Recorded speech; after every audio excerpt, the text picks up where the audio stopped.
Hi, I'm just starting to summarize some of the data for our meeting, and I've written a sort of summary report, and we have to probably discuss the arithmetic mean. That's basically the average, total gates divided by the number of gate incidents. And I by total gates, I mean dollars, and divided by the gate incident. And I calculated this at 83.83 with a standard deviation of 12.41. Using an arithmetic mean, and that's what I believe is probably intended by the legislators, is a fine way, an easy way to do it, but subject to being overly influenced by statistical outliers. In other words, you could have one fare at one gate at $160, and that could push your mean out. So I wanted to look at our data and investigate it.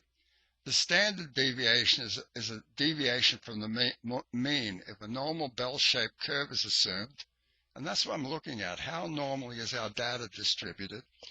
Plus or minus standard deviations will include 68% of the expected observations will fall on plus one and minus standard deviation, and plus two plus or minus standard deviation, we expect to see 95.4%. So if we establish that we have a normal distribution and that our data is showing a mean lower than a mean of equal to about $85, or maybe a little bit more, but a mean not close to 9150. Now, what I want to do is make sure that the people don't realize that the mean is an average, and around the mean, if the data is normally distributed, you'll have some data out here at $120 and some data down here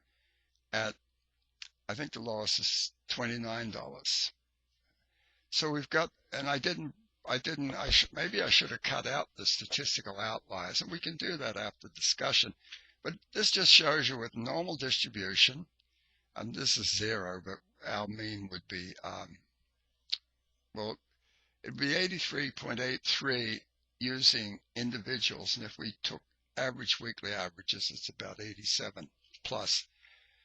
I'll do that in another video. So if you understand that we can expect to have a certain number of data points above 120 and a certain number of data points at 29, but as long as within this area here, which is about 68%, 38% either way, or close to 70%, if most of our data falls there, we've got close to a normal distribution, and our mean is just a standard average, and they can't just come to this point and say everything above this is above 85 you owe to these drivers, because that's not what the law reads. The law reads the average, or actually they used the mean when I read it.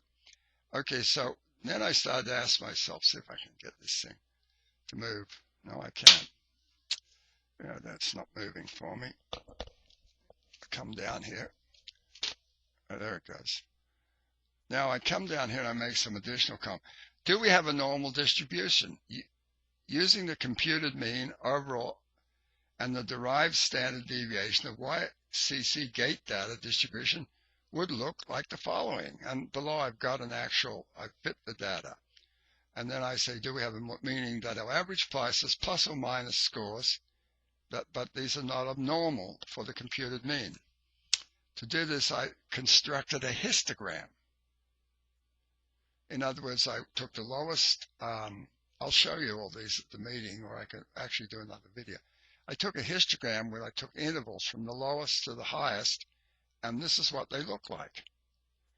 So they look pretty evenly distributed. Here's 85, and there's, and there are some out here, and there are some down here. So this is one way to look at our data. How evenly is it distributed? And here's the mean of that we're computing with this, what they say, with 83.83 a good mean with a normal distribution around, I think it is. And then I took our 83.83 as a mean and our standard deviation. And this here is a computerized generation of a normal curve. And so if you compare that computerized generation, which draws out a perfectly normal curve, with an 83.83 mean and the standard deviation, it's not that dissimilar from what you see with the histogram. I hope that makes sense. And then and to test our data, I did what they call a cumulative distribution function. You can read my stuff. I'll post it. But that just, it means I rearranged all our gates, the 1,774 of them, and then I put them from the lowest to the highest, and I made them into 170, 100, 1 over 1774, and I added them, and that's what a cumulative distribution function is. If this was actually the area under this curve, the summed area, each of these would equal to 1. This is 1 right here. It's just that, we could do the calculus on it if we have to. But this looks pretty good also. I mean, it's derived from, it's a mirror of our histogram. And so then I did a computerized cumulative distribution function, and it looks pretty good. They don't look that dissimilar. Anyway, this is for the next section. I haven't done the I haven't done this particular spreadsheet yesterday yet. I'm just working on the one, but I will get to it over the rest of by the time I meet you guys on Tuesday.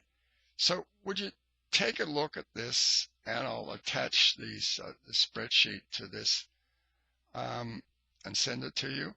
I'll put this up on YouTube, but private viewing only. So I hope you understand this analysis. So what I've got here is a Word document, which I can hand out in the summary, but as a backup, I have all my work on these two spreadsheets. So I hope that makes sense.